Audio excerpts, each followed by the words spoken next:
Benjamin Castle are Americans. Watching the footy. Liam Ryan saying, kick it my way, I want to jump over the pack, and here he comes! Ryan! This is Buddy Franklin! This is the greatest showman! Got the handball off to Myers. Myers looking for the lead of Stengel. Gee, they're good.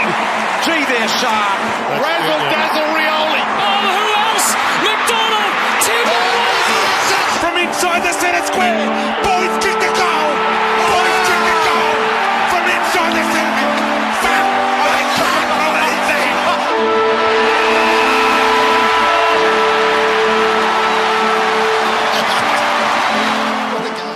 Come one, come all, welcome to episode 104 of Americans Watching the Footy, episode 32 of season 2, if you're keeping track that way. I'm not really. I'm Benjamin Castle, coming to you from South San Francisco, California, and my brother Ethan is not next to me. Where the hell are you? Philadelphia. Oh, when did that happen? Today? Well, yesterday at this point, I guess, because it's really early Monday where you are. Yes, but I am in the Eastern time zone for this round. You know, a lot of the times that I've recorded from other places, it's been like a suburb of a well-known city. No, I'm actually in Philadelphia city limits. So, yeah. I know a lot of times Australian audiences, you kind of get a little U.S. geography lesson. Not as much to it this time. It's just, I'm in Philadelphia. Yeah, Ethan's going to be away a decent amount during the summer, seeing some more ballparks. I'll still likely be here in the Bay Area, working, keeping myself busy. So, more of these remote episodes. So let's see how much we talk over each other. Round 12. Interesting article from The Guardian kind of summed up round 12 nicely. Basically, like, most of the games involving the perceived better teams kind of sucked. And you had to look outside of the traditional Victorian powers to find good football, which fortunately, that's something we already did. Yeah, thanks to us, being all the way across the Pacific Ocean. It's not like we have much of a Victorian bias, if any.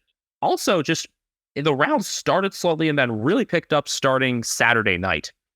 I was not expecting the Sunday fixtures to deliver as much as they did, particularly the last one. So I was very happy about that. I was wide awake Sunday around, 2 a.m. when the last game finished. Yeah, it was interesting how it all kind of shook out. Like, if you told me which games would be compelling and which ones weren't, I wouldn't be that surprised, other than that Essendon against North Melbourne was so good. I would say a bit surprising that Melbourne and Carlton was as boring as it was, and that was your Friday night game. But before that, we do have a little bit of news to go over. Yeah, so just another development in the Hawthorn saga. So the families have gone public as they take the case to the Human Rights Commission. I applaud the courage they have in doing that. So it's 3 former players of their families, led by Cyril Rioli and his wife Shannon, along with 1 former club staffer. So it's just another step in this process. The league hasn't entirely ruled out discipline to the club, but it seems like the main personnel who were targeted in previous investigations, Alistair Clarkson, Chris Fagan, and Jason Burt, I think they're going to be off the hook, but I'm still a little in the dark. It seems like a lot of people are in the dark about this. There's a lot more of this case to go. Yeah, I don't know what to make of any of this. I'm hardly an expert. I think most people within the area are confused, and we're kind of all the way over here. You can't see, but I'm pointing. We are here! Here!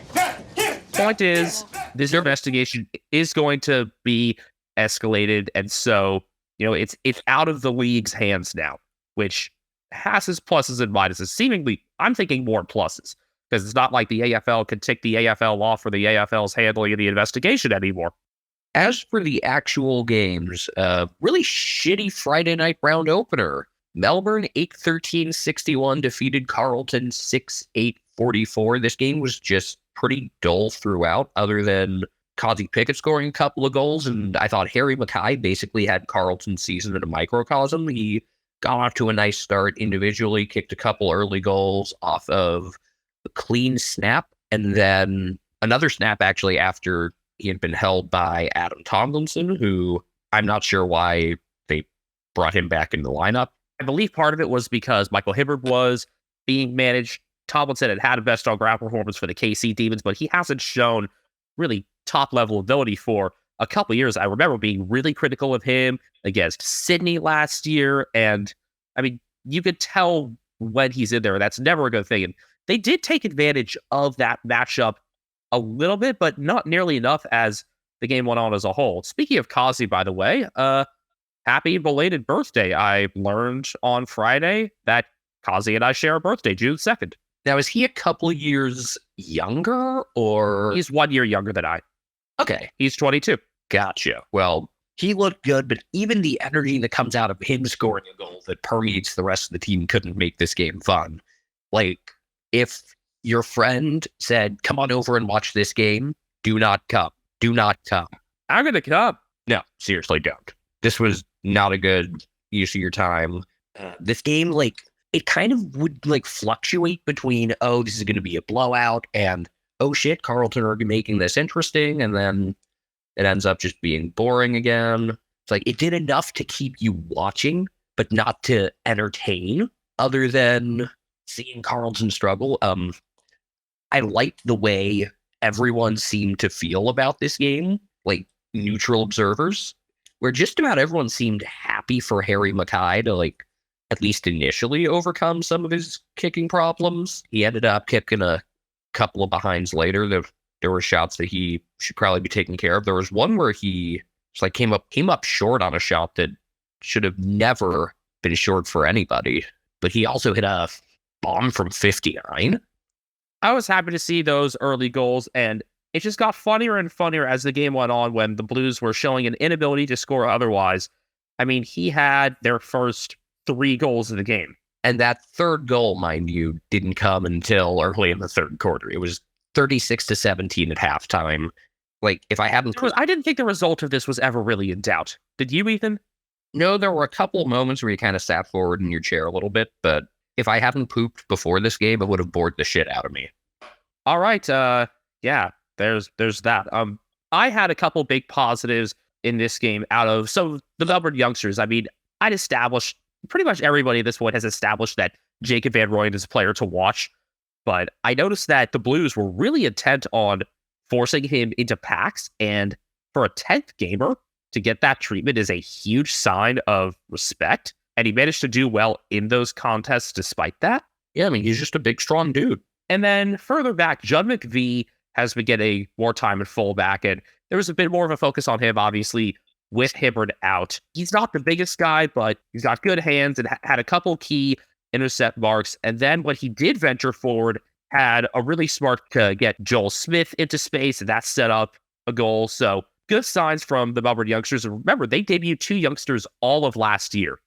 So I guess Joel Smith offers more away from the forward 50 than Ben Brown, but I would like to see Brown in there. They're still clearly figuring out their forward mix. I imagine Ben will get another look. You could tell the D's really wanted to play on the wing far more throughout this game. And, they did so just in a not very entertaining fashion. Some wing play can be really exciting. I think of, like, some of the big Max Holmes runs and stuff. This was, it was very slow. It was methodical, and I'd rather win than be entertained. But, like, from a neutral perspective, I can't overstate. This was not fun. Did we ever give the score? Yeah, I did at the very start. Okay, good. I did enjoy just, like, going through social media and seeing, like, basically everyone with no stake in this game. Like, nobody likes Carlton, but people wanted Harry Mackay to overcome, like, his personal struggles. So, like, the first 2.5 quarters really fit that nicely, where he was the only one who could do anything for them. And it's like, I don't see that in other sports very much, where, like, people are cheering for a player to overcome personal obstacles like that. Like, if Josh Allen had a really crappy season, people generally like the Bills. I don't know. I guess if Josh Allen or Jalen Hurts or someone had a crappy season, people wouldn't be like, yeah, I hope they lose every game, but I hope he overcomes that. I don't know, maybe it's just footy players are cool people. Maybe it's that the fans are cool people. I don't know. But I thought it was funny, and I love that the game kind of played up to that. So Mackay finished 3-2 on 9 marks and 12 disposals. but I believe only one goal from Charlie Curnow. Came in that stretch in the third quarter where the Blues cut it down to 11 and made things interesting, but Bailey Fritsch got the next goal.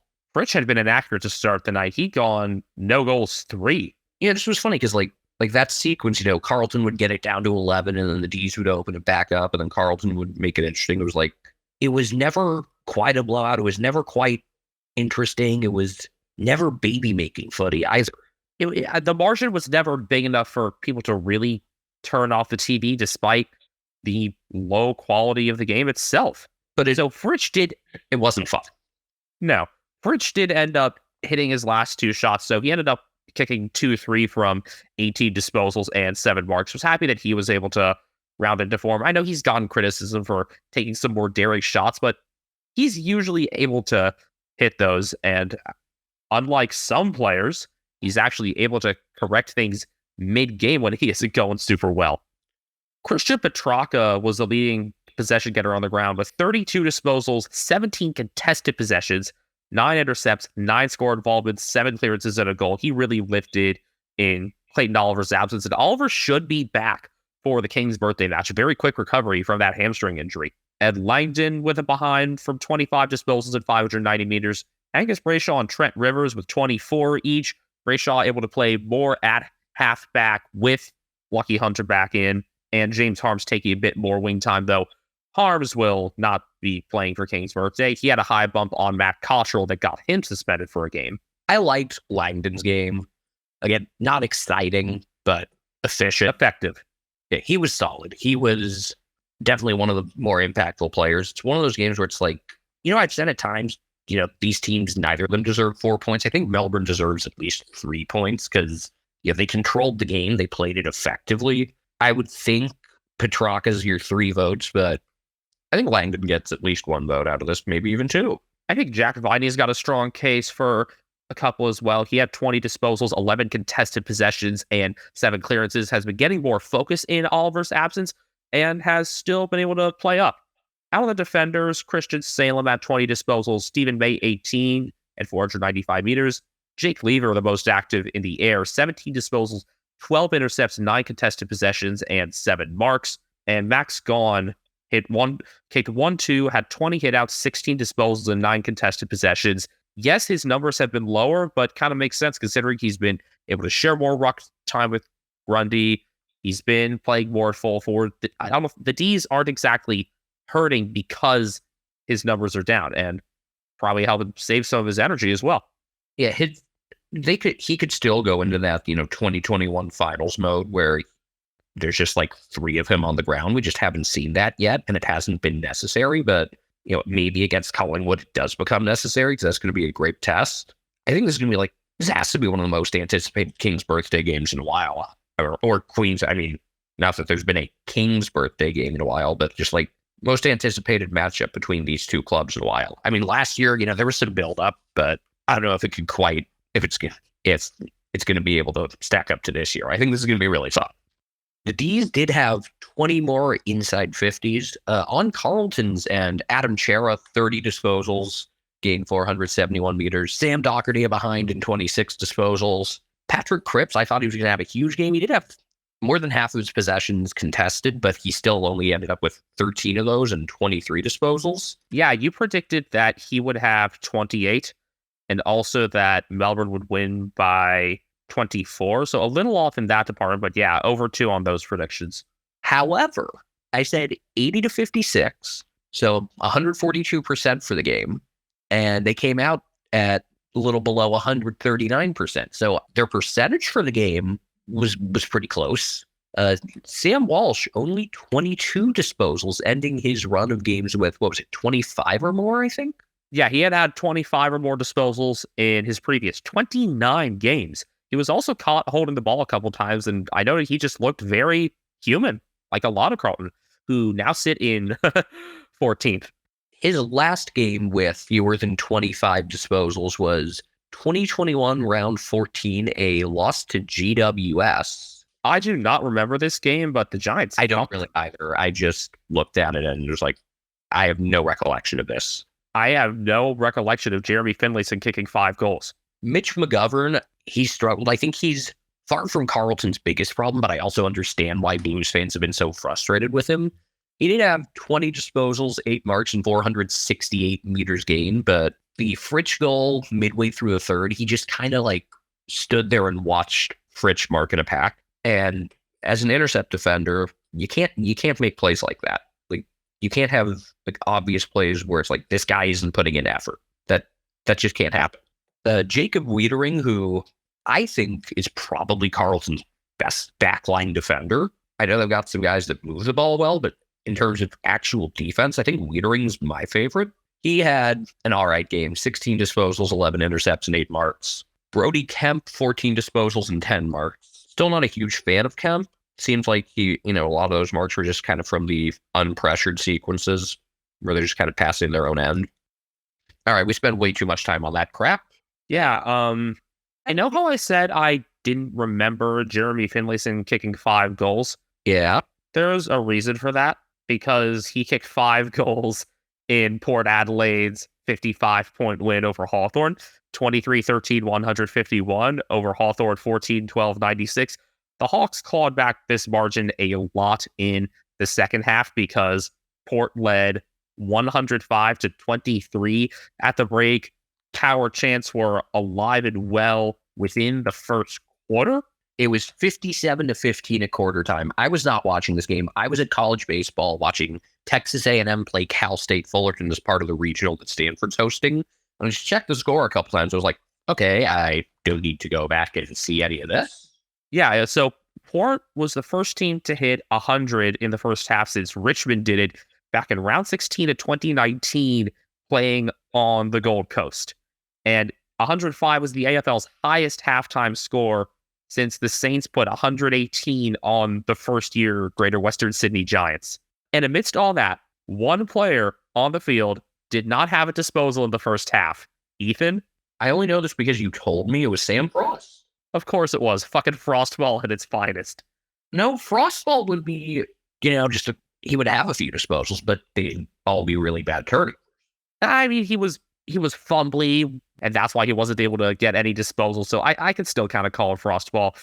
The X score called this game just after 9 minutes had been played in the second quarter. That's the second fastest call on record after the D's and Roos game earlier this year. I mean, this was just, it was a massive first quarter. Finlayson kicked 4 of Port's 9 goals in the first and had an opportunity for a couple more too. You had said they had the Hawks had tried 4 different defenders on him, and he scored on every single one of them. Something like that. Yeah, they noted on the commentary that Sam Frost, Josh Weddle, Jack Scrimshaw, and James Blank had all played on Finlayson with still a few minutes remaining in the first quarter. And then after that, Finlayson got that 4th goal.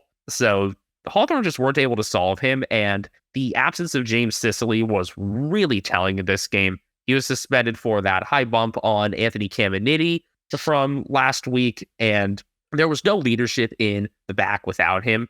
It was a struggle from the beginning, and you understood why right away, really. By the way, 57 was Port's highest first quarter score at the Adelaide Oval, and they had 11 of 12 4.5 stoppage clearances. It was domination, and despite all that, Hawthorn were able to finish the game on a much better note. They won the second half. You could tell they were intent on really closing out a game better, and those small wins like that are something that I really appreciate from a team that is going to struggle. Josh Weddle had a really shaky first quarter as Port got off to that big lead, had a couple really key defensive miscues, but was much more sound with the ball in hand and as an interceptor in the second half. That was really good to see. I normally wouldn't care about stuff like that. A lot of times, like the fourth quarter, once the game is over, the pressure goes way down and both teams just score a bunch. But they played a good third quarter as well. This is a sign that the team is bought in. And sometimes that's all you can ask for. Like, I remember early in the year when they played Sydney or when they fell off against the Cats or against the Dockers, you didn't see that. So it was good that they actually came out and finished this game. Forget the fourth quarter where Port was kind of mailing it in. They played a good third quarter. It was a tied third quarter, 33 apiece. Like, I think that's their best takeaway from this game. Just, I like their approach to everything. And for a team that's usually been terrible in third quarters, even with what preceded it, there's something to go off there. The things that I noted about Port's game plan that worked so early, They were attacking the corridor. They were rebounding really quickly, and they were taking advantage of Hawthorn trying to play quickly as well. The Hawks ended up being too quick for their own good at times. And coming out of defense, Port just have some excellent kicks that can go from the defensive 50. Dan Houston and Ryan Byrne lead the way there. Obviously, Byrne can slide forward as well, but Houston should be in all Australian conversations with how effective his kicks are, just how often they're retained as well. Lachie Jones was also really strong on that front. So if there's a spot for him there, it's as that sort of halfback group being able to kick out of defense really well. I wouldn't be surprised because he's kind of been in a few different spots. Assuming the power are in a good spot health-wise, maybe he could kind of be the super sub for them because he can fit a bunch of different roles. I would absolutely love that. Oh, yeah. The other positive for Hawthorn, before I forget, Luke Bruce did kick his 500 career goal in this game. It actually ended up with 504 after a couple early misses. So another positive there, getting reward for effort for a really strong career and being willing to stick it out while the club is in this rebuilding process as well. He's the oldest guy on the list.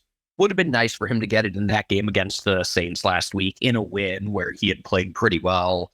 I forget who it was that could have given one off to him, but was nice for him to, get his recognition. He's been, among the better players for them in this last, 6-7 year stretch, if not longer.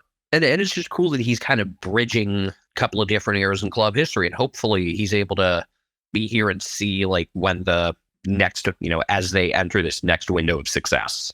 All right, stats. You mentioned Finlayson's 5-2. That was off 17 disposals and 9 marks. Todd Marshall also had 5 goals. In his return from concussion, his second concussion of the year, mind you. He also kicked to behind. He had 16 disposals, 11 score involvements, and 10 marks. Junior Rioli with 4 goals straight. Connor Rosie kicked 1-2 off 29 disposals. He had 8 marks and gained 859 meters. For anyone that's not, taking the ball out of the goal square to gain that much ground is pretty legit. Zach Butters, 1-1, 26 disposals, 8 marks, 7 tackles. Could he be a guy that as the year goes on, enters the Brownlow race? I don't think that's out of the question. Oh, I think he's already entered it. I think right now you might be looking at him, Nick Dacos, and Marcus Bontempelli as your leading candidates. Well, let's see. The Brownlow predictor on the AFL website, it's got Dacos 1, Petrarca 2, and then a tie for third between Dawson and Tim Taranto with Butters and Zach Merritt tied in that next spot. I got Bontempelli down a bit. Interesting.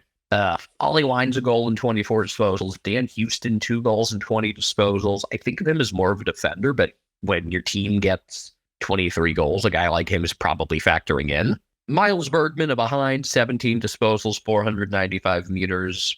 1 meter for every time he's been confused with Jason Horn-Francis. Willem Drew, 17 disposals and 9 tackles. Port laid 18 more tackles, including 16 more inside 50, 17-1. So I think when Hawthorn go into their match review, I think that's something they're going to have to look at. Aliir, 14 disposals, 10 intercepts, 8 contested possessions. It was fun seeing Ben Dixon scream his name during the Golden Fist segment. And Kane Farrell, out of just 14 disposals, 523 meters gained. Farrell is an exceptionally long kick as well. I don't think of him as maybe being as effective of a kick as Houston, but he's a player that can often do that carrying out of the goal square, do that kick-in duty, especially with Tom Jonas still being left out. Remember, he was just kept out after the suspension as Ken Hinckley and Chad Corns backed in a strong performance for their defenders, and it worked. Port have a record 9-game win streak. It's going to be really unsurprising when he's not captain anymore. Something you might have to worry just a little bit about, as well as things are going for this team right now. How will Jonas handle being kind of taken down a few pegs? Hawthorn stats of note, the top 2 rated players in terms of fantasy points were ex-Port players. That's interesting. Jarman Impey with a goal from 33 disposals at 534 meters. Love seeing him venture forward and get those goals. Carl Amon, a goal from 25, 10 score involvements at 500 meters. I didn't really hear any boos for him, so that was a nice surprise. James Warple had 35 disposals and gained 495 meters. Blake Hardwick, 25 and 525 meters. He's been one of their bigger carriers out of defense. Josh Weddle's 25 disposals, again, the more effective and impactful ones came in the second half, particularly in the third quarter. Jack Scrimshaw also a much more visible game of defense, 19 disposals and 13 intercepts. In terms of goal kicking, Mitchell Lewis kicked 3-2 from 20 disposals, 13 scored involvements and 8 marks, and Luke Bruce kicked 5-3 from 15. Again, he's now up to 504 goals in his 13-season career. West Coast Eagles 8-9-57, defeated by Collingwood 8-12-120. Collingwood worked out this score late. It was 6-0. Actually, it was bookended by 6-0 runs. So I actually was 2 for 2 on my predictions of this game from our round preview, that Collingwood would score the first 6 goals and win by more than 57.5, which was the spread as we were recording on Tuesday night in America. So Wednesday afternoon in Australia. Weird thing about this game, which I wasn't super invested in, obviously, because it was 52-9 or whatever when I really started watching. I feel like this is about as good a game as you can have when you give up the first 6 goals, you get more than doubled up. And yet, I think people let this game hey, the Eagles have some fight in them and have a few quality players. I know that's a reflection of how low the bar is right now, but I feel like it could only happen in a scenario like this. It's last place versus first place and everything that's gone on for the Eagles. Because I think the final score of Port's loss to Hawthorn last year, which we mentioned in our preview, was very similar, and the tone could not be more different. No, it's about expectation. And that the Eagles were able to keep reasonable pace with Collingwood for the amount of the game they did. It was only a 26-point game at three-quarter time, which was a hell of a lot better than I expected. It was an even third quarter, 28 points apiece. And after I was really critical of a lack of pressure early on, it was the more experienced players for the Eagles, their leaders, Liam Duggan and Oscar Allen, who really started enforcing the pressure. And the rest of the team followed. Allen was the captain for this game.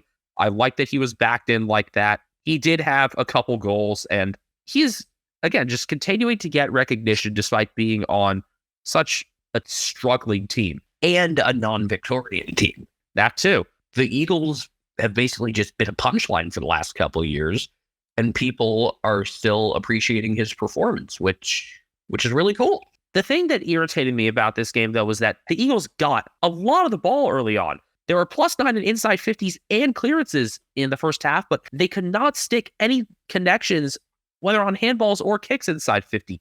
21.2% disposal efficiency inside 50 in the first half to Collingwood's 58.3, and the Pies were burning them on rebounds. Collingwood kicked 6-2 from 30 intercepts in the first half, while the Eagles kicked just 1-1 from 26. So, that's where this game was won and lost, was Collingwood rebounding super well, which is not a surprise for them, and the Eagles giving them plenty of opportunities to do that. Didn't help that on the Eagles' back end, Shannon Hearn copped another hamstring injury and didn't play beyond the first quarter. I'm just so fucking done with all the soft tissue injuries, and I want an external review of the strength and conditioning in the medical department of the club, because it can't just be that it's the older players. There's something systemic here that's being missed. Does the team not own one of those Theraguns? Because, athletes seem to swear by that shit. I think you need an endless supply of Theraguns to solve the Eagles' problem right now. Oh yeah, the other thing that happened in this game that's of note, I don't like talking about, suspension-worthy incidents all that much, but Jordan DeGoey, what the fuck? Yeah, this bumped Elijah Hewitt after he got rid of the ball, sent straight to the tribunal over that, and the Eagles have to apologize or decide to apologize for reporting the fucking news. I know there's been, people love tabloid type stuff in Australia, but that's news. You don't usually see a team post about, a player being suspended for something they did to them, but I don't think it was a bad thing. In terms of what the punishment actually is, because if it's sent straight to the tribunal, that usually means 3+. I see this as being worthy of 4 games, between similarities to the Tom Stewart bump on Dion Prestia last year, pass the ball after it was disposed of, and also the league cracking down more on head contact this year in particular, then this needs to be punished adequately. This was bad. It was one that, like, you might not have noticed it the moment it happened because it was off the ball, but, like, the moment you saw the replay, it was just like, whoa. Yeah. The other thing that I was pissed off about is that nobody went to DeGoey, pushed him around, harassed him, or anything for it until after quarter time. Greg Clark was the sub for this game. He was itching to, get involved in that action. I think he was on the bench at the time. It took until after quarter time for any altercations to occur. Stand up for your guys. How hard is it? That's a culture issue. I hope DeGoey continues to take care of himself off the field because he seems to be doing a much better job with that lately. But he's not going to be playing for a while. So hopefully he doesn't, do anything dumb in the downtime. Yeah, I mean, this is an important stretch coming up for the Pies. King's birthday before the bye, then the Crows out of it, then the Suns and Bulldogs. If you're looking at their next 4, which I mean, I think that's the maximum length for a potential suspension. I think it could go longer, but I expect 4. Yeah, I don't think it's going to be any longer. The Pies did, what we expected them to do in this game, in that they worked out the margin to a reasonable extent. They were punishing through the middle. I'm wondering how much of that in the second half ended up being, in the fourth quarter ended up being because the Eagles were down 2 or because of the skill gap. It was because of both, and I'm just trying to figure out how much of each of those factors really contributed. Elliott Yeo and Dom Sheed could only do so much. Both of them with monster games. Was good for Sheed to get that much of the ball and also be good with it in his 150th game. And then, holy shit, Elliott Yeo got through a game and played damn well in it. He's still a really effective halfback when he's healthy. And it makes me so sad that I go into every game thinking, all right, this is where Yeo gets hurt again. Yeah, it's just, I really feel for the guy because it's not just he gets hurt a lot. It's like, he's really skilled. That honestly, I think makes it even more frustrating. And he's still only 29. We know what he can be. He's a 2-time All-Australian, 2-time club best and fairest, key premiership player. But in the past 4 seasons, he's played a grand total of 31 games. Tom Mitchell, a goal, 30 disposals, 15 contested possessions. How about 13 tackles for the veteran? I love Tom Mitchell as an addition to this midfield. Again, he has better pieces around him that makes everything he does more impactful. Taylor Adams kept me from getting wiped out in fantasy this week. I probably would lose even if Hugh Greenwood had played the full game, but it would have been closer. He finished with a goal off 23 disposals and 11 score involvements. Darcy Cameron behind, 31 hitouts, 23 disposals, 15 contested possessions, 11 score involvements. Love that he and Mason Cox are able to both play without kind of like stepping on each other's toes at all. Josh Dacos and Scott Pendlebury each with 21 disposals. Isaac Quainer did most of the intercept duty rather than Darcy Moore in this game. He ended up with 18 disposals and 11 marks. I am so glad that I picked him up. When Tom Barris was ruled out with his hip injury, I had a vacancy for the weekend, so I said, fuck it, Quainer's on the same bye, round 14. He gave me 92 points. Brody Majacek, he gave me 98. Only 3-2 off 15 disposals and 11 marks. Mason, 2 goals in the behind. I know he got 1 off of a sketchy call, but always happy to see him score. 21 hitouts, 14 disposals, 10 contested possessions.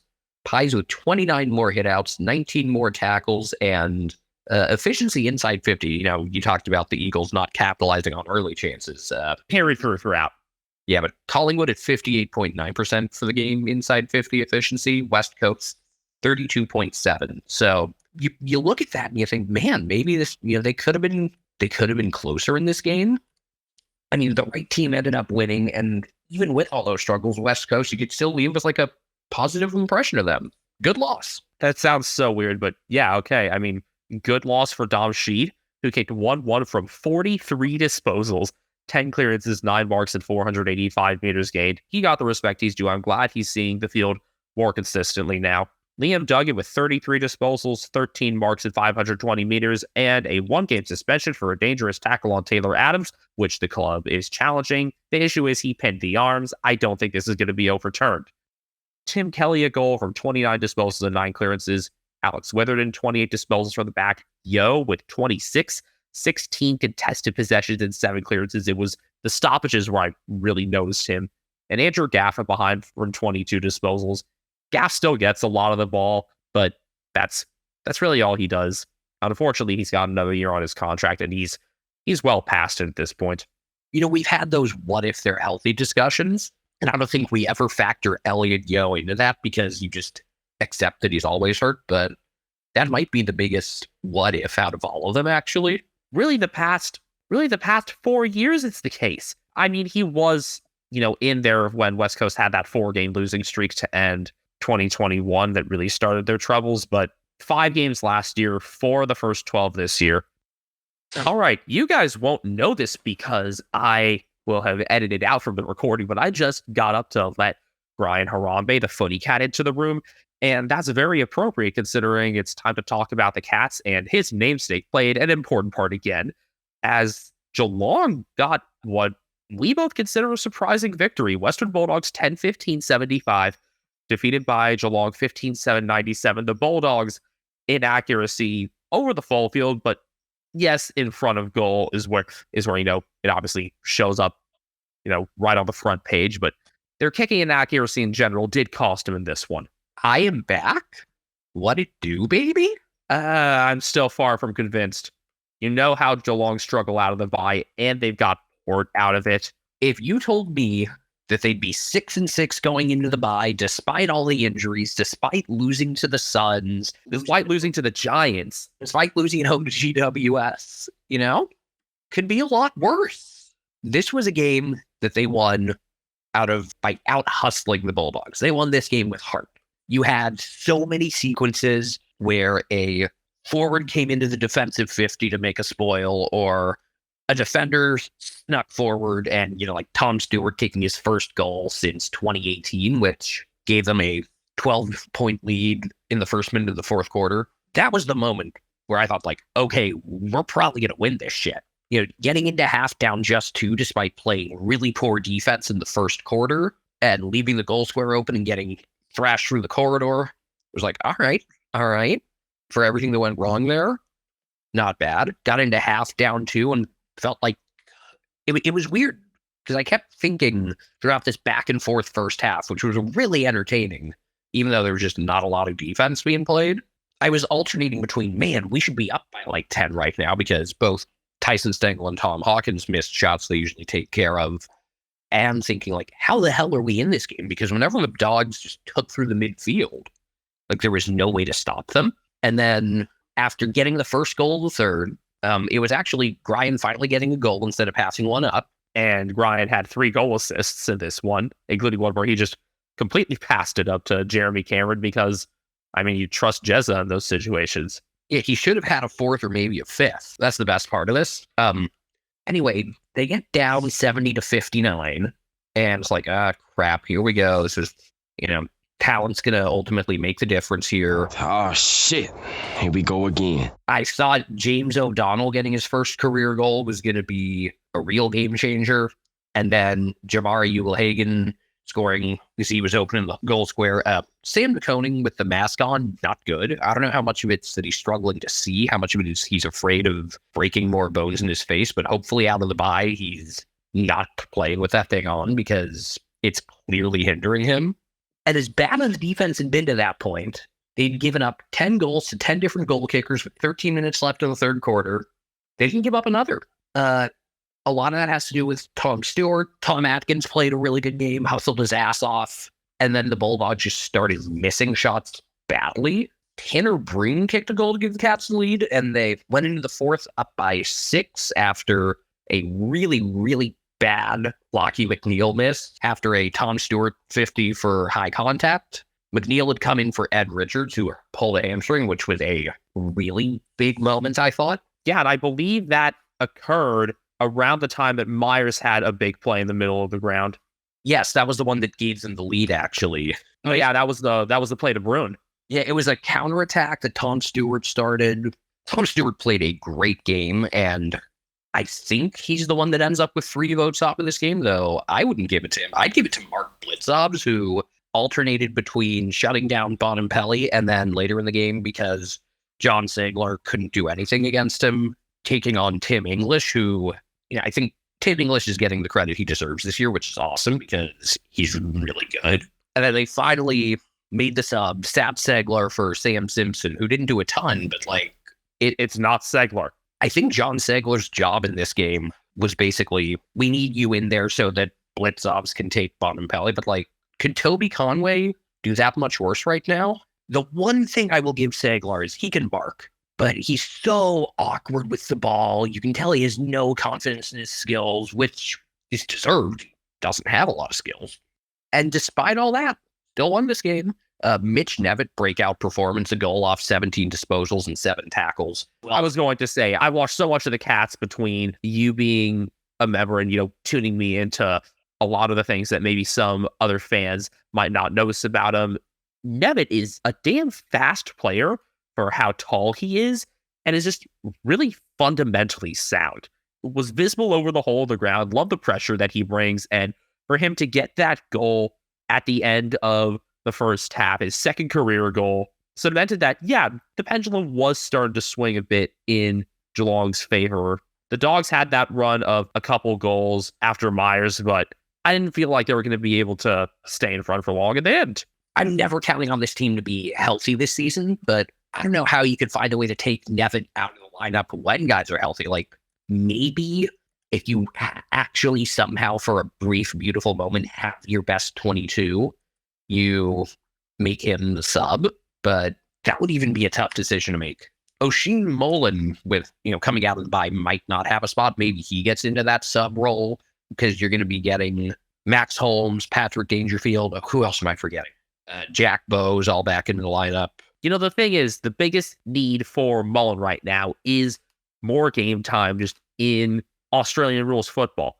And so I would be fine with him, spending the rest of the year down in the reserves if the side's healthy enough. Consider what it did for some players that had been playing footy for their whole lives. Look at what it did for Jamari Ugle-Hagan, for example, once the Dogs decided to keep him down there for the end of 2021, and how much better he was for it going into last season. Mitch Duncan, that's the other one who should be back. They finally won a game without Mitch Duncan. Holy shit. Oh my gosh, I didn't even think about that. They had enough defensive support in the midfield as guys were rotating, as forwards were helping feed back, that they were able to cover for Duncan's absence. And look, the midfield was still not what I would call good, but you had the forwards and defenders pitching in elsewhere on the ground like you needed to win this game. And I don't know if that would be a sustainable style of play, but it was enough to win him this game. And now you get a week to rest up before you got to go at it again, which is pretty huge. Mullen, though, it's just the physical skill is unreal. There are just things that he doesn't have the experience with, understand the awareness of how little time you have to get rid of the ball sometimes because someone's right on you, just because he has so little experience here. But man, he's going to be special. I noticed they didn't give him the Gatorade bath after the game. Apparently the club stopped doing that a few years ago, just out of courtesy to the cleanup crew. If it's a cement floor in the change room, then you could just hose it out. But if it's carpet, I get it. He deserved a full Gatorade bath, though. Also, Brad Close getting involved in the midfield and creating havoc with his speed. What a shock. Told you that would happen. He has that role. He has the ball in hand. Good things happen. It's almost like we saw it all of last year. That's another thing that we can see more of as this team gets healthier. He set up the first goal by getting a holding the ball on Ryan Tika Masala Gardner in the forward 50. He set up a couple others, did a bunch with the handballs. He had a smother on a Bailey Dale kick that led to a Mark Blitzov's goal. That was a fun sequence. You had Jake Kolajashny sneaking up around. I thought this was his best game of the year. He only had maybe one shaky kick all night. Jed Buse was quiet early and then got involved. I thought Zach Toohey played with a shit ton of heart, but Kolajashny looked good in this game. He had that sequence. Nevitt ended up with the ball in the pocket and kicked into the goal square for Mark Blitzovs, who tipped and secured it with Liam Jones on him. The last 2 weeks, teams have learned how to make sure Liam Jones doesn't dominate. And at the other end, the Dogs still don't know how to do the same against Tom Hawkins. They just kicked to him again and again. The Cats have now won, I think it's 21 of 24 head-to-head meetings. And Gary Rowan, heading into finals last year, I didn't think he belonged in the team. But you see his impact, quality over quantity of touches for him. Just his speed, his ability to accelerate so quickly. It was cool when one time he crashed a pack and the ball spilled out to Tom Hawkins behind. He had a goal on the run. He's just been phenomenal. And I'm appreciating him more and more, which usually that doesn't happen with a 31-year-old. If you're just looking at the numbers, Tom Stewart probably gets the 3 votes. Goal, 27 disposals, 10 intercepts, 10 marks, 697 meters. But I'd still give it to Mark Blitzobs because of how he neutralized 2 different superstars in different stages. He had a goal and a behind off 17 disposals, 16 hitouts, 12 contested possessions, and 7 tackles. And there were a lot of different goal scorers in this game. I don't think anyone kicked more than 2 goals. I think the Cats had 12 different goal scorers. And I mean, the Bulldogs, their first 10 goals were scored by 10 different players. Those ended up being their only 10 goals. They didn't score again after that. From the time there were 13 minutes left in the third quarter, they kicked 5 behinds. Jeremy Cameron was a multi-goal scorer. He had 2 and a behind off 21 disposals. I remember the one behind, hitting the post and right away a goal at the other end was just frustrating. And it was a top shot. It wasn't like he missed anything that you really faulted for. Yeah, I believe it was 12 different goal scorers for the Cats. Rowan, Hawkins, and Cameron, the 2 goal scorers. Brian, was had 3 assists, 8 marks, 20 disposals in the goal. I love how much people are realizing how well he's playing, all across the competition. A couple years ago, it was only Cats fans appreciated him, and then he was hurt for a lot of 21 and 22, started the year injured, played kind of well towards the end of the year, but wasn't getting a ton of attention because there were just so many other big performers. His good friend Tom Atkins needed to lift in this game. He did 9 tackles, 10 of his 19 disposals off contested possessions and a goal. And Tanner Broom ended up being the lead tackler in this game with 12 of them. He had a goal and 15 disposals. Sometimes I think the 1% stat is bullshit because it says the Dogs had 18 more of them. That sure doesn't match what I saw. Also, apparently the Dogs won contested marks 13-5. That they had 72 more uncontested possessions makes sense, especially with how the first quarter went. But yeah, the 1% stat, I highly doubt that one. I don't know how they're measuring that because they got out hustled. Of the players I had the most fun watching in this game for the Bulldogs, I would say it was Caleb Daniel, Adam Treloar, and Jack McRae. Daniel, the leading possession getter with a goal from 35 disposals and 546 meters. He is at home at half forward, and him being such a capable kick with both feet makes him even more useful in that role. Treloar had a goal from 31 disposals and 11 tackles. I was concerned that he was going to be out injured really early in this one. You saw him going down the race and throwing his mouth guard in frustration. Maybe it was just a stinger or a cramp that they thought was worse. I'm not sure. Never got it taken because helped my team not get blown out, even though my 7-game win streak did come to an end. And then Jack McRae, a goal from 29, the workhorse that he normally is. He's not a player that I really watched my first couple years and understand why he's gotten all these accolades, but I get it now. Bailey Dale had 31 disposals from 8 marks and 612 meters. I insist that he is a forgotten All-Australian. He got that honor in 2020. Tom Liberatore with 30 disposals and 7 clearances. Tim English behind from 30, hit out 27 disposals, 12 marks, and 8 tackles. What can he not do? Well, I mean, I guess he couldn't kick a goal in this game, but his versatility is so appreciated now by everyone across the league, and that's great to see that he's getting that recognition at last. I was correct that Tim English versus John Seglow was going to be like the meme hydrogen bomb versus coughing baby. Coughing baby's team won. Bailey Smith a goal from 24. Marcus Bonampelli had 2 behinds, 23 disposals, 8 tackles, and 513 meters gained. Just looking at who had these misses. Guys like English, Bonampelli, Oscar Baker is still at 22 disposals. The Dogs' accuracy did let them down in this one. I saw, a couple expected score metrics where it was a draw or where the Dogs snuck ahead. The game was there for them, and they didn't seize it. The Cats did. Cody Wakeman didn't do a ton in this game. That's the sort of game that the Dogs need to win if they want to actually be a top 4 side. They will get a crack down at Geelong final round of the season. Things should be very different by then. The road to a top 4 spot for the Cats is still incredibly difficult. They have a ridiculous remaining schedule. On the right day, they have what it takes to take on all these teams. I'm not saying they're going to go into the GABA and win. I'm not saying they're going to beat Port on the road. But They showed that there is an avenue to winning these games. If you want to get to the promised land, everything's going to run through Collingwood between the rematch with them later this season and likely finals, but the path is there. They showed that in this game. Benjamin, 78% of our listeners are between 18 and 35 years old, so they probably want to start a podcast like we did. How do you know that number, Ethan? Thanks to the analytics we have for Spotify for Podcasters. Formerly known as Anchor, sorry Frio fans, Spotify for Podcasters has tools that allow you to record and edit your podcast from your phone or your computer. No fancy software needed. It's so easy you can edit it while drunk. And Spotify for Podcasters doesn't just allow you to upload to Spotify, you can also distribute your podcast on platforms like Apple, Stitcher, and more, just like we do. Best of all, it's completely free. Not only is it free, you can even make money from listener support or ad revenue. Hint, hint. Download the Spotify for Podcasters app or go to podcasters.spotify.com to get started today. Welcome back. You know the drill by now, unless this is your first time listening. So if it is your first time listening, this is for you. And welcome. Hopefully this isn't your last time listening. I would love if we could open up like a call line and we get people, hey, long-time caller, first-time listener. Long-time caller, first-time listener?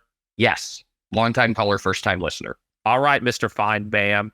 But yeah, we're on Twitter at Americans Footy, also on YouTube there. I'm on Twitter at Castle Media. Brian Harambe's on Instagram at Cat Named Brian. Yeah, he's currently just sitting on the bed and just curled up and is going to sleep.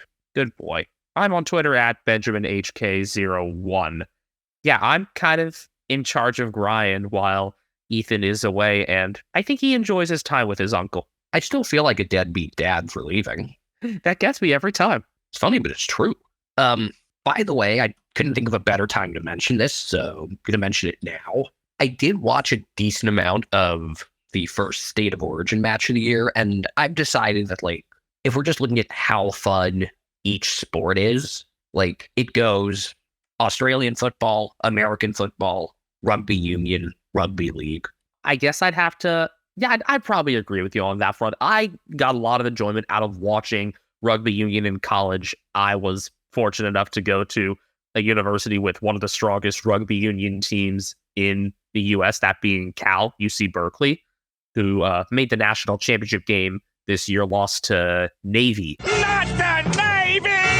One of my favorite sport events to go to when I was in college was Cal's 2022 homecoming rugby game against BYU, Brigham Young University. Absolutely packed. It was the first homecoming in 3 years, obviously, because of COVID, and they won on a last-minute try. But Union appears to me to be a more technical game than League, even though League probably requires more endurance because it seems like the ball's in play for longer. I'm really convinced, I was already convinced, but the more I watched, the more I'm convinced if we introduced some of the young American audiences that play rugby to AFL and to Australian rules football. Sorry, I don't want to upset the, AFL is not a sport, people. I mean, that's also just correct. Yeah, it's the name of the league, but if we introduced these kids to Australian football, I think they'd love it because there are a lot of kids that play rugby, especially look at the local communities in the Bay Area. It's mostly out of the Polynesian community and the Irish community. And there are kids that play Gaelic football. And oh yeah, I mean, I've got a number of friends, a number of my female friends actually from high school who belong to a certain one of the parishes near me. They were part of their parish's Gaelic football team that played out on Treasure Island. I need to go out there sometime and watch that. But yeah, I mean, this is why I really wanted to, get involved more with the USAFL, do more outreach on that front to get more people playing this amazing sport. I mean, anyone who watches it is fascinated, and it's easy to see why. What I do like about State of Origin is that it's almost always a close game, and that it's a way to make, how can we have an all-star game sort of deal that people care about? Because the problem with a lot of all-star games is doesn't matter who wins. Of the American all-star games, the only one I really will watch is baseball. And that doesn't matter. Thankfully, it doesn't actually. But at least, it's played like a real game. It's not like, the NBA where they play even less defense than they do in a regular season game.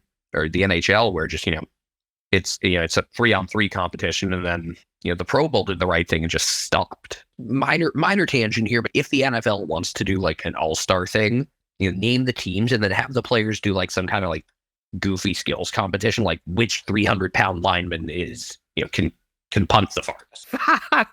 I love that. But the thing you also have to factor in with Origin, there's so much state pride in Australia, and there's hunger for it to return at the top level in the footy as well. It was right before we got introduced to the game that they had a State of Origin match that they organized for bushfire relief, but there was good atmosphere around that. I would love to see, if you move the bye week in the finals to before the grand final, maybe you could have like non-finalists play in some sort of like Victoria versus Allies State of Origin game, or have a bye week during the season to, focus on state or local competition like that. But that's clearly Origin in rugby league, even though it only is 2 states, captivates the entire nation. And that's something on which Australian football hasn't really grasped it as of late. I would love to see some sort of American state-based competition, because that just doesn't exist. I mean, college sports, people don't stay just within their states. I mean, there's definitely some state pride in like Ohio State versus Michigan or Texas versus Oklahoma, but there's no unifying thing like that. It's like, I think the closest you could get is like the Little League World Series. So I would love to have more things where it's like my state's better than yours. I like the concept of that. Let's get back to the footy that happened this weekend. We already talked about one game that happened Saturday night or early Saturday morning for us. How about the contest in Darwin, the second and final game up there this year? The Gold Coast Suns, they turned things around big time, starting in the late second quarter, kicking 9 goals in a row to reverse a 35-point deficit. It ended up winning the game by 25. The Suns 16-16, 112, defeating the Crows 13-9, 87. They complete the Darwin double for the second year in a row. We're going to do a fun little thing with this game. Oh, yeah? So I have not watched this game. I am going to watch it between now and the time we give our Suns progress report in one of the next couple episodes. But my knowledge of this game, other than that the Suns were down big and then they won, like, what else do I know about this game? I know Jack... that Tom Duday ruptured his ACL, because I told you about that. I know that, and I know that Jack Lukosius had another big goal-scoring performance, and, like, that's literally it. So you're just going to probably be reacting to a lot of what I'm saying. So I just want you to, like, tell me, instead of just talking to, like, our audience, I want you to just, like, directly tell me, what do I need to know about this game? Like I said, I know that the Suns were down big and they won, but I don't know, like, anything about how that all went down. I don't know anything about, like, pretty much anything else. Okay, well, this game swung a lot on pressure. In terms of, team changes during the game, it swung on pressure. The Crows' forward pressure was really strong early on, and that created a number of their early chances and goals. The Suns didn't match it until the second quarter. The only thing that I take it as a real big positive from the Suns early on was that Ben Long was doing a good job against Isaac Reichen. Reichen had 0 touches in the first quarter against his former side, but you saw the Suns starting to up their pressure and get more contested possessions in the late first quarter, but they didn't have much rhythm when they had the ball in hand, weren't able to do anything with the possessions they had worked really hard to earn. And then the switch flipped in the latter part of the second quarter. Goals from Noah Anderson and Bailey Humphrey brought the game back to 17 points at halftime.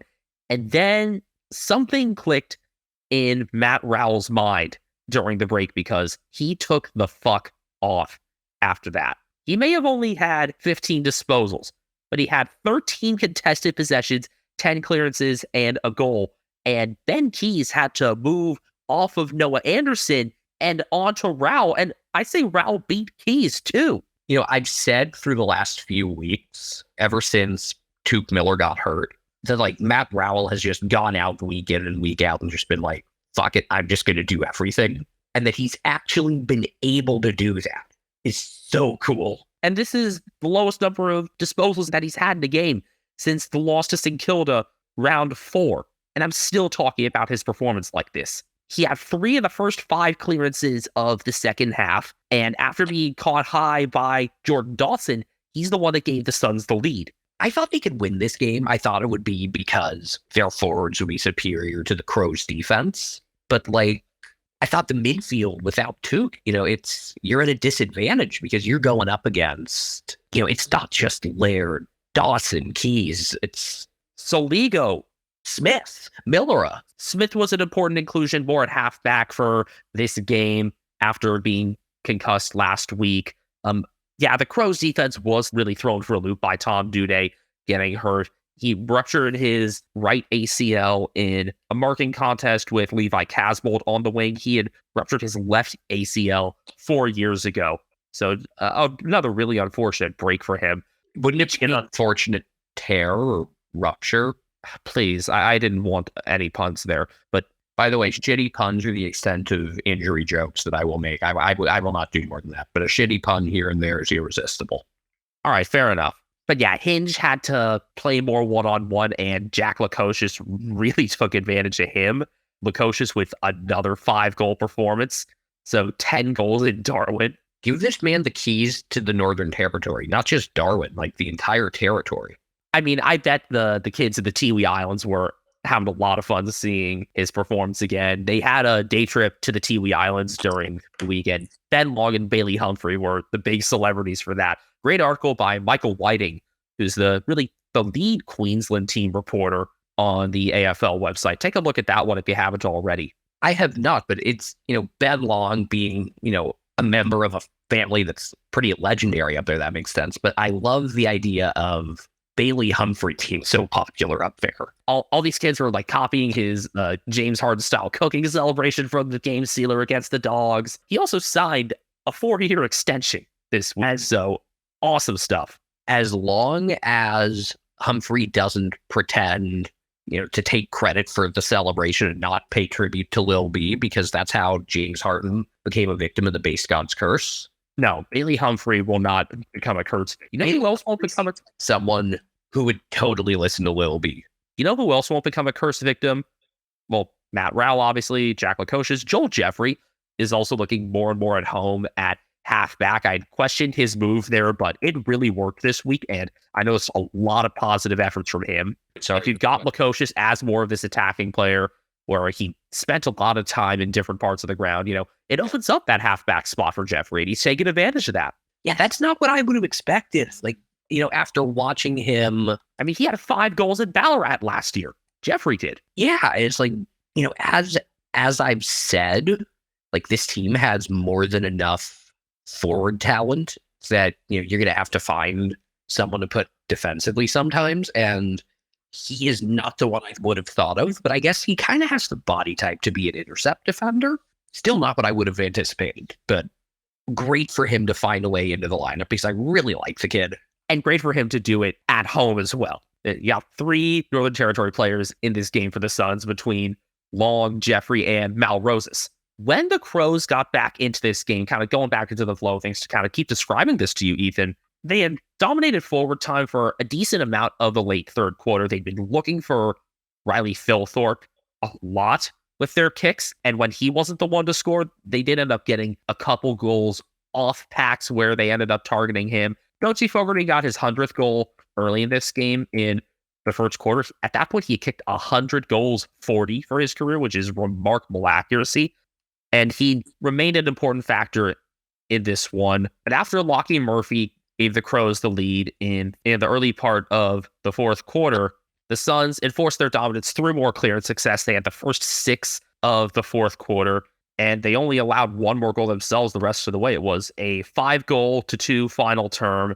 And, the players that you'd expect ended up getting involved. Humphrey continuing his strong form. Ben King had the last goal. I think probably the most surprising contributor in this game for the Suns was along with just the shutdown job he had on Riken. First time that Riken was goalless this season. In a game where he was like such an obvious candidate to be the main character. And if you made me guess which Sun, shut him down, I probably would have guessed like at least 10 guys before Ben Long. Charlie Ballard and Sam Collins are kind of the obvious candidates, even though maybe you'd expect them to get more of the time on Walker and Fogarty, but you would get enough attention that Rory Atkins is more of a carrier out of the back third to me than a true defender. Yeah, but, that means he's mobile, and you need mobility to keep up with Rankin. Phenomenal stuff from Long. I was so happy about that. I love watching Rankin, but to see the Northern Territory natives lift at home is something really special.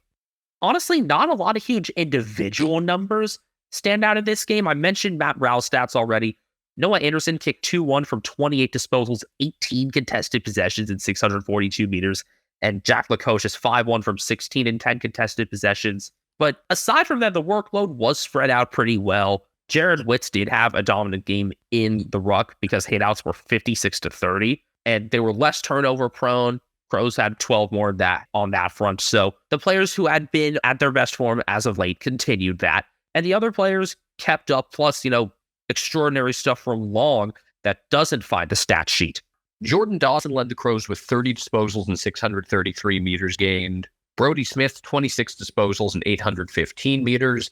Ben Keys, 2 goals, 2 behinds, 25 disposals and an octopus. Rory Laird, I shouldn't have captained him this week, which kind of surprised me. He still had 22 disposals and 14 contested possessions, but... Who was your highest score? Let me check. I think it was Treloar off the top of my head. I would imagine so. I lost by 105, by the way. Let's see. Yeah, it was Treloar, followed by Jarman Impey, and then Stephen Cornelio in third. Those were my 3 over 100 this week. Charlie Ballard only gave me 47. Oh, and Wayne Miller had a goal and 20 disposals. The Suns are perfectly balanced. This is like perfectly balanced as all things should be stuff. They are 6-6, and they are at exactly 100%. 991 points for, 991 points against. The funny thing is, despite that, they're at 11th on the ladder rather than 9th or 10th. The 3 other teams with 6 wins all have a superior percentage.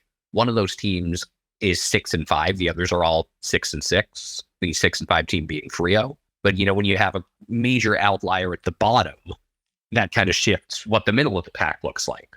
All right, on to Sunday, where I'm not surprised the first game was so good. The second one caught me off guard. Both games decided by 6 points, really close to getting a draw. I was really excited about that. And of the 3 potential outcomes for this game, unfortunately, it was the one I least wanted. But congrats to Richmond on finally winning a close game, and congrats to Andrew McQualter on his first win as head coach. And congrats to a bunch of people in Denver who watched this game at a bar because Damian Hardwick was there. And apparently he paid for a shitload of lemon drops. Unfortunately, I didn't run into him in the Denver airport. That would have been awesome. I assume he's still in town there, but that would have been the coolest shit ever. Would you have recognized him just amidst a crowd? Yes. Good. Anyway, GWS 15-14-104, defeated by Richmond 16-14-110. Marlon Pickett scores the winner with 30 seconds left. Tigers led for a bunch in this game, and then it felt like this was a game that they were just bound to lose with some of the shots they missed and mistakes they made, and yet they managed to overcome that. And also the Giants were dominant in terms of possession in the fourth quarter. I noted that with about 4 minutes left, they were plus 16 on inside 50s in the fourth quarter, and they ended up plus 23 for the game, 70 inside 50s to 47. But the Tigers were the more efficient team inside 50, and it did feel like it had been noted by a couple people on social media. GWS really had to labor for their goals, and Richmond's goals came very quickly and easily. And this is in a lot of ways kind of what you expected out of the Giants this year. A gifted offensive team that struggles to stop anybody. And it's just, I'm sure it's frustrating for them that they couldn't finish this one off. They've had a couple of fun, close wins. Probably felt like this one slipped away, but I don't think we can be too disappointed in them. Richmond did consistently win on the rebound in this game, and against a less experienced team that loves to play quickly. We're talking about the return of the Orange Tsunami under Adam Kingsley. It makes sense that a team like that could get burned going back the other way when it's an outfit that is still more experienced in areas where it matters. Dion Prestia, Jaden Short, important on that front. Liam Baker slid back in the second half after really being a steady forward for the first part of the game, and he had some really impactful touches. Also, more consistent performances from a couple other Richmond veterans, a couple other Premiership players for them. Camden McIntosh and Noah Balta. We've both been critical of them the start of the season, especially Balta with his one-on-one stuff, but he held his ground. I thought this was McIntosh's best game of the year, and just for the speed that GWS has, they don't quite have a dude who can really get in on you and tackle like they needed. Quite enough of those guys, like, other than maybe Daniel Lloyd. I guess maybe Lockie Ash needs to be more of that pressuring player. We've seen him as a tagger at times. He's got a hell of a lot of touches in this one, 33 of them, and gained 474 meters. But maybe it's more the work without the ball that needs to be a focus for him. And I mean, Tom Green can do it at stoppages, but in more open play, yeah, they do need another player who can really take it to those impact players. The biggest positives I noticed for GWS by far, Callum Brown kicking a torque from, how far was it? Like 60 something? Was it 57? Something like that. He's a forward. I know they've played him as a defender, but he's a forward. Let me guess the other. Kieran fucking Briggs. Yeah, I didn't even bother with Brady Bruce. Like, I just played Briggs. I love his game. Briggs kicked 2-1 from 30 hitouts, 11 disposals, and 9 tackles. I did not think that he'd be able to stand up to Toby Nankervis in this game, but he very much did. I mentioned this before. I've been talking with our friend Rich Shibani, who's in our fantasy league and is involved with the LA Dragons of the USAFL, about Briggs's development and maturation at the club in the past few years. At this point, he looks really disciplined out. He is in tune with the other players. His hits are smart.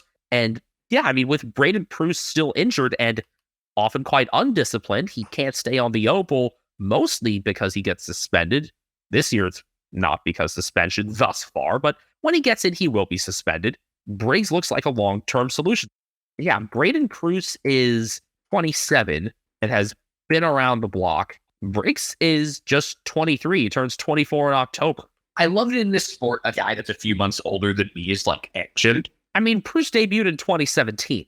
I know that the move was made mainly for playing time, but stylistically, this team fits Toby Bedford so much better than Melbourne, where Melbourne is, stop and start and slow and not a super entertaining watch, whereas GWS, they get it and go. And a guy as fast as Toby Bedford fits that really, really well. I mean, I thought it was a great move just because it meant he was going to play.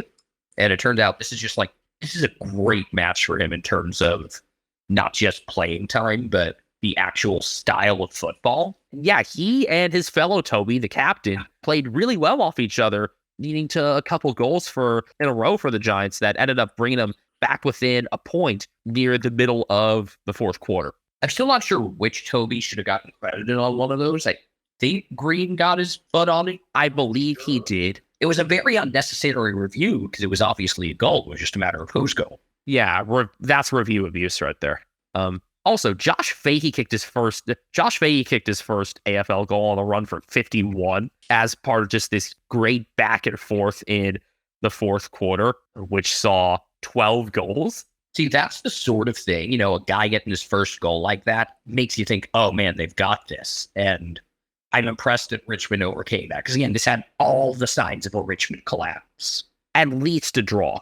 Briggs got his second goal with 3.5 minutes to go. He cleaned up off a stoppage where he didn't get the tap. It was 104-98. Then Nankervis did win out of that center bounce, and Marlon Pickett picked up the ball cleanly. Dion Prestia tied it with 2:40 left. Samson Ryan had a chance to give the Tigers the lead, but his snap was short. Lockie Whitfield marked it. That was one of those moments where you thought, oh, they had their chance. They pissed it away. But then on that winning play, in the final minute of time off, of clock time, Jack Riebold. Oh, yeah, we didn't mention that Jack Riebold kicked 5 in this game. I know he's had some other good games against them, even as the Tigers have struggled playing at GWS in recent years. I think it's their first winner since like 2014. Yeah, in that game in 2014, he kicked 11. That's his career high. He was damn good in this game. And he did have a couple of misses. I think he was, 5-3 from the match? Yeah, 5-3. He won out against Jack Buckley. And remember, still without Tom Lynch. Oh, other observation about this game. This felt like a Richmond home game. Great turnout by the Tiger Army. Oh, yeah. I mean, the reaction after that Prestia goal was great. And then the winner, obviously, just looking back at that final play that got that goal for Pickett. It was Revolt with kind of a desperation handball in the center to avoid a turnover. Just a heads-up play. Samson Ryan, I guess you could say he redeemed himself from that kick that was short because he halved a really important contest. And then I could not believe the courage and just the boldness from Marlon Pickett on that play because he went in between Dustin Martin and Liam Baker, who can win enough of the ball on their own and kick well enough to win plenty of games for the Tigers. But Pickett went between both of them and ran on to kick that winning goal. And the Tigers had their first win by 6 points or fewer in 13 attempts. Coincidentally, that last win by a goal or less was against the Giants in 2021 round 9 at that place where Dimma hated playing. You know, despite the actual crowd, I'm not sure what the actual attendance figure was. Can't have been that big. Survey says 9,723. I would have guessed a little more than that, but it was a fun atmosphere. That and both games at Marvel, it had about 40,000 this round. Over 40,000 for both. And made up for a really flat crowd at the round opener. It was one of those where, like, yeah, there was no, oh my God, 85,000 people, but, like, that was a fun environment. Yeah, the Giants cheer squad with the drums and just a lot of Richmond fans and just a good atmosphere. Richmond's probably not a finalist this year, but I'm not entirely ready to count them out, as crazy as that sounds. They're ahead of Carlton. Just on percentage, but they're ahead of Carlton. I just find that so fucking funny. It's just hard to come away with a negative perception of this game other than that GWS just doesn't have the horses defensively, especially when you're missing Sam Taylor, you're still missing Nick Haynes, Hill Davis, obviously. Harry Himmelberg was in there, but didn't do a ton, even though he ended up with 7 marks, 18 disposals, 486 meters, barely noticed him. Jack Buckley actually played pretty well the week before Geelong. Struggled with Revolt in this game, but it's not like there was any sort of shocking or upsetting revelation about the Giants that came out of this game. And remember what I said about GWS from last year, how every game they played was boring? They've been so fun to watch. They've been in close competitive games that have come down to the final couple kicks. And that's honestly all I wanted. Tim Taranto was one of the big heroes for Richmond. A goal, 36 disposals, 9 clearances, 630 meters. Shea Bolton kicked 1-2 off 23 disposals, gained 577. Dion Prestia, a goal and 23 disposals. Jaden Short also with 23. He gained 517 meters. Liam Baker in that new spot, which has really been one of the only substantial changes Andrew McWalter's made, behind 20 disposals. And again, I noted that he moved out of that forward spot and did shift back when the Tigers needed to elevate late, and it paid off big time. By the way, at the end of the game, Richmond was able to take advantage of stoppages, because you got the 6-6-6 rule out center bounces, but they were able to, get a quick stoppage and shift numbers accordingly. Whereas, remember a few weeks ago, I forget, who was it? Was it Grimes that wasn't on the ground when they lost to... Yes, it was Dylan Grimes who was not on the ground when Sam Durham marked against Daniel Rioli. Yeah. So clearly there's been some attention to detail with that stuff, even amidst a lot of significant changes there. My favorite individual stat from this game, Dylan Grimes had 10 intercepts and finished the game with minus 28 meters. I guess just a number of backwards kicks then after those intercepts when he's playing a bit of that center half role. Yeah, I know. It was a strange looking line. I thought it was funny. Oh, it's brilliant. Obviously, if you're winning, despite giving up 23 more inside 50s, you're more efficient. Richmond at 66% efficiency. Like I said, their goals were easy, and GWS had to labor for theirs. Giants finished at 42.9% inside 50. Interesting that the Giants actually laid 20 more tackles in this game. I guess a lot of them were right-off stoppages and stuff. And that kind of is the Tom Green way, even though he didn't have a lot of tackles. It was Kieran Briggs and Toby Bedford with 9 each. I mean, like I said, Bedford can run. Thinking about other things that really hurt the Giants in this game, Brett Daniels going down with a hamstring. Yeah, I had really liked his play the last few weeks, so that was unfortunate. That was how Fahey got in for the second half, was that thing went down near the end of the second quarter. This kid Fahey might be pretty good. I know he's just been the sub first couple times. I think he'll get elevated in the next couple of weeks to a more substantial role. Love the long sleeves, of course. Oh, of course, yeah. Individual stat lines for the Giants. I mentioned Ashton Briggs already as important players. Tom Green, didn't mention his. 35 disposals, 10 score involvements, 8 clearances at 592 meters.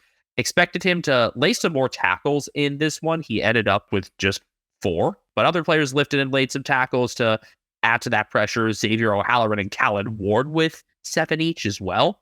Lockie Wakefield had 33 disposals and gained 574 meters. Ward, aside from those tackles, kicked 1-1 from 32 and 607 meters. He had an important miss that ended up tying the game with 4:10 left. Finn Callahan looks really at home, and if you were playing for a Victorian club, he'd be getting talked about a lot more. He had a goal from 23 disposals.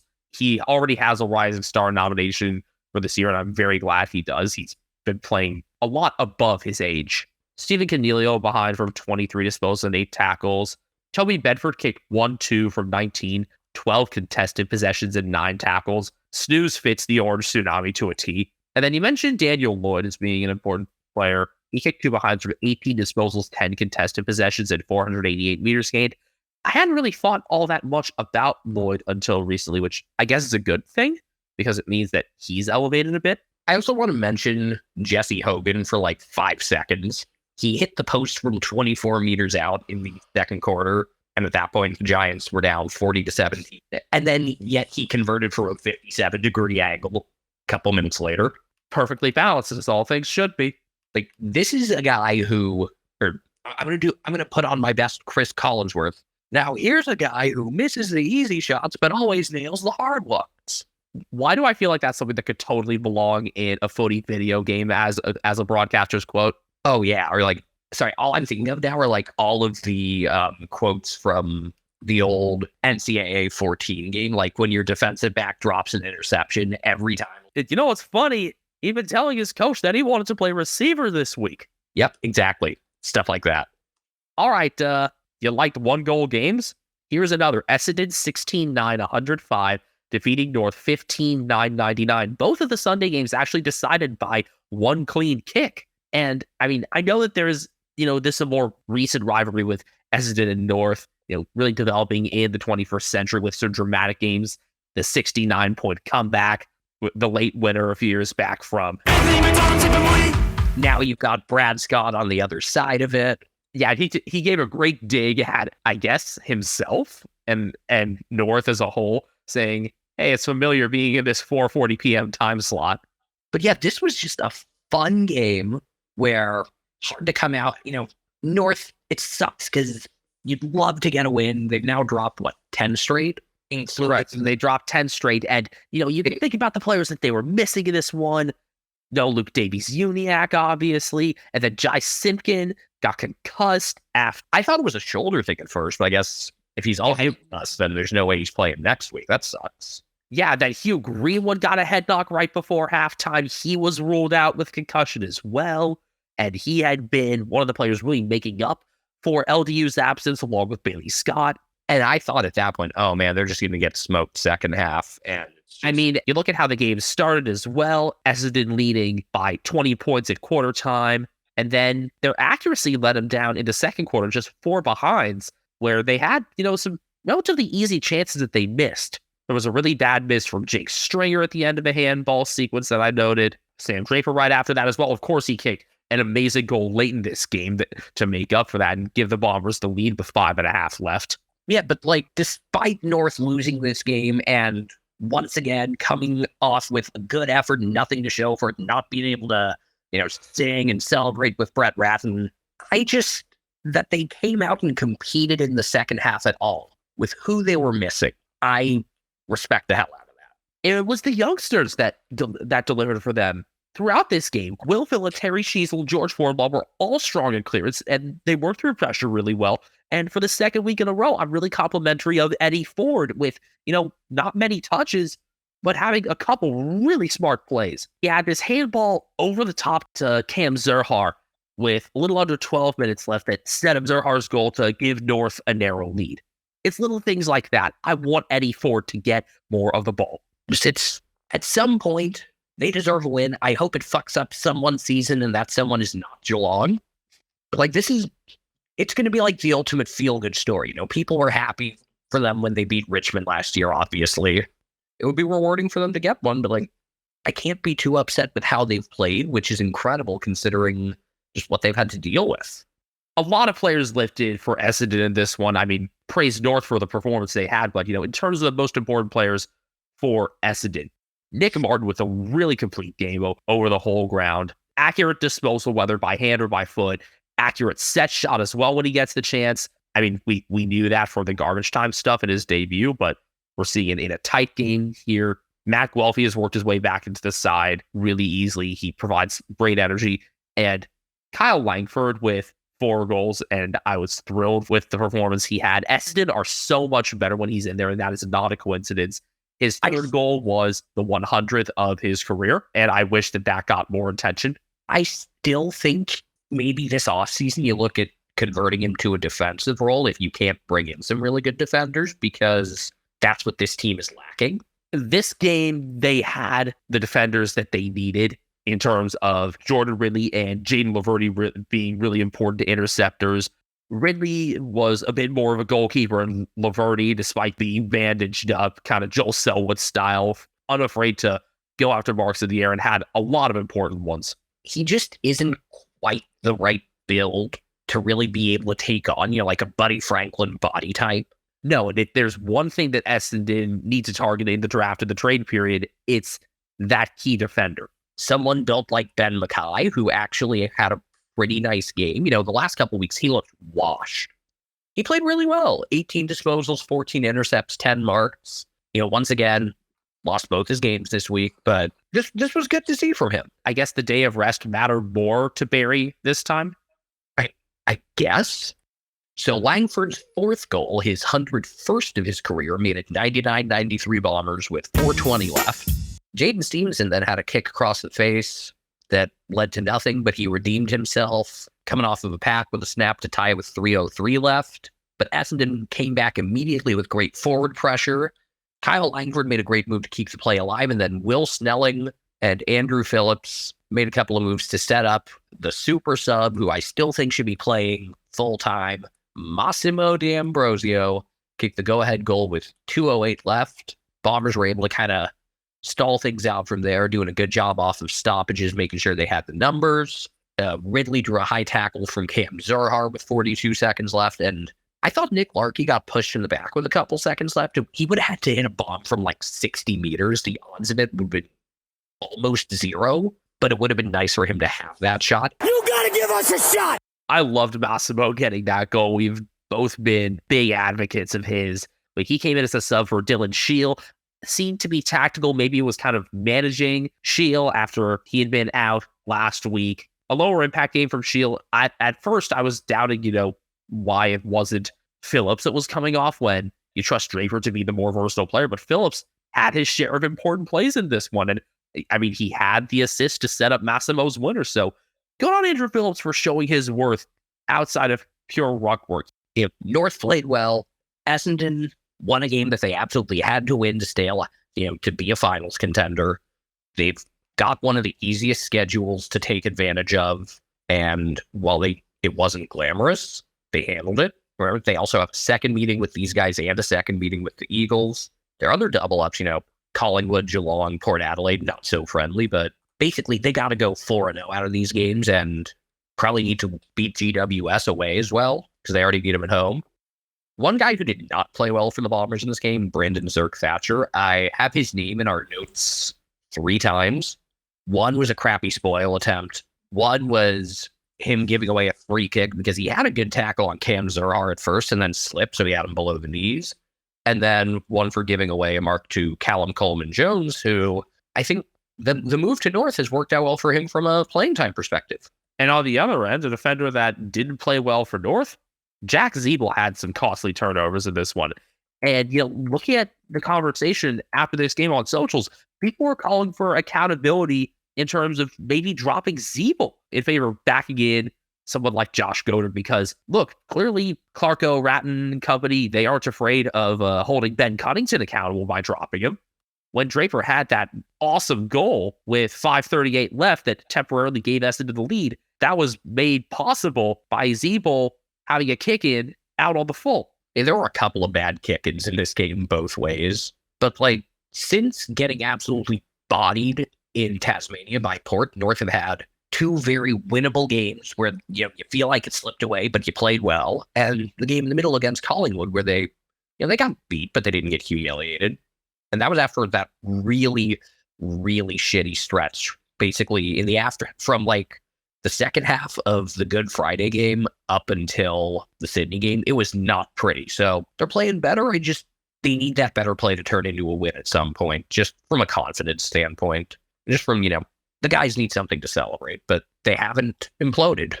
Zach Merritt started off this game super hot, had 2 goals from 16 disposals, 6 contested possessions, 5 clearances, and 253 meters gained in the first quarter alone. He ended up with 34 disposals, 11 marks, 10 score involvements, 8 clearances, and 578 meters. Jai Caldwell, 27 disposals and 9 marks at 540 meters. From a fantasy standpoint, another 100-plus game for him, which I didn't expect, but I'm glad I held on to him. Nick Martin kicked 2 straight from 21. I saw his praises earlier. Jordan Ridley had a behind from 21 disposals, 10 intercepts, and 9 marks. Archie Perkins, another member of my fantasy team, 2 goals from 18 disposals, 8 marks. And Kyle Langford, 4 goals straight from 14 and 12 score involvements and 8 marks. His versatility has really helped Essendon. With Peter Wright out, he's had that more important spot as that supplementary forward option. Wright nearly got back in for this game, so expect him in next week for the Kings' birthday eve game. That's kind of an inaugural thing. It's Sunday nighter before the Kings' birthday match. Essendon playing Carlton in that. By the way, Bounce will be on between the North GWS game and that Essendon-Carlton game. Good to note. Essendon were plus 13 in hitouts and plus 31 in marks. Checks out with the vision. It's tough to be able to body up against Todd Goldstein and whoever supporting him. In this case, it was CCJ, and Essendon backed in Phillips to play alongside Draper and help him out there, and Phillips had his impact over the rest of the ground too. One more thing about Bounce that I just want to mention. They've been getting more and more edgy every week, and I love it. By the way, Chief doing Big Freeze is going to be a laugh and a half. I hope we get to see some of that. I think 7 shows a lot of it. By the way, 7 has 5 of the 8 games this coming round, because you got Thursday night, Friday night, Richmond Frio, King's Birthday Eve, King's Birthday. And King's Birthday itself. Yeah. Stats for North to mention as we kind of wind down here. Aaron Hall, I noticed him a lot more. He wasn't just, taken out of the goal square. He was inserting himself in contests. 27 disposals, 589 meters. I think he seems to be responding well to the changes that have been made there. Will Phillips, a goal off 27 disposals, 14 contested possessions, 8 clearances. Darcy Tucker, couple of clangers, but still managed a goal off 24 disposals and 7 marks. He gained 477 meters. Luke McDonald, a goal and 18 disposals. Jack Zeeble, 18 disposals and 500 meters gained. Nick Larkey kicking 2-3. He had a couple of misses on shots he normally hits. Between that and a Harry Sheasel miss with 5:20 left, you can circle the kicks you needed to make up those 6 points, even if you give away some of the goals you gave away. And Taron Thomas, a goal in his return. He also had 17 disposals and gained 500 meters. I hope that football gives him, the motivation to keep cleaning up the off-field stuff, because he's very talented, and I wish him the best. It was cool to see him get back in there, and I noticed him all over the ground. He adds a spark there. All right, Mark of the Week. Last week's winner deservedly was Jesse Hogan. He took it over Sam DeConing with Zach Guthrie pretty close by as well to kind of finish the game off. Your nominees this week are Jacob Koshitsky over Aliir, Josh Weddle between Jacob Koshitsky and Connor Rosie, and Jamari Ugle-Hagan over Zach Guthrie. I'm going to go with Jacob Koshitsky. He got he kind of got on Aliir's shoulder, just kind of had the knee on the shoulder. So that's my winner this week. I really appreciate the courage from Ugle-Hagan to go up against Guthrie in the opposite direction. I like Koshitsky's as well, but I don't know. Jamara seems like a more unique mark to me. I go Koshitsky 1, Ugle-Hagan 2, Weddle 3. By the way, Ugle-Hagan, he's not the biggest dude, but man, he lays some big fucking tackle. Wait, he's 6'6". What the fuck? He just doesn't. Does he not look 6'6" to you? No. Ugle-Hagan lays some big fucking tackles. Also, he's 6'6". I had no idea. He plays like he's a lot smaller than that.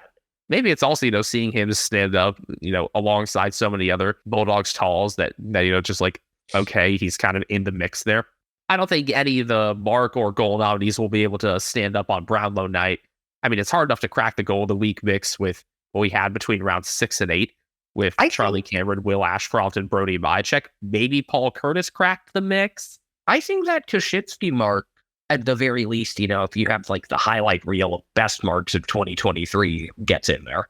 Fair enough on that. Your round 11 winner for goal of the week was Josh Rochelle.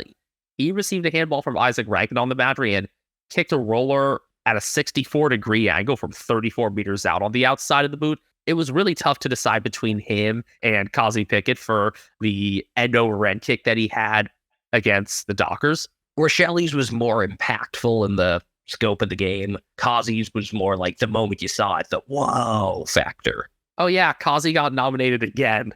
He got a handball on the boundary for Charlie Spargo and sidestepped Lewis Young before snapping from a very nice 69-degree angle, 27 meters out.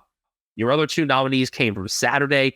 Nick Dacos got a 2-bounce run in through the middle of the ground. It had a 1-2 with Jordan Ngoe before kicking for 52. That's probably going to win because it's Collingwood and it's Nick Dacos.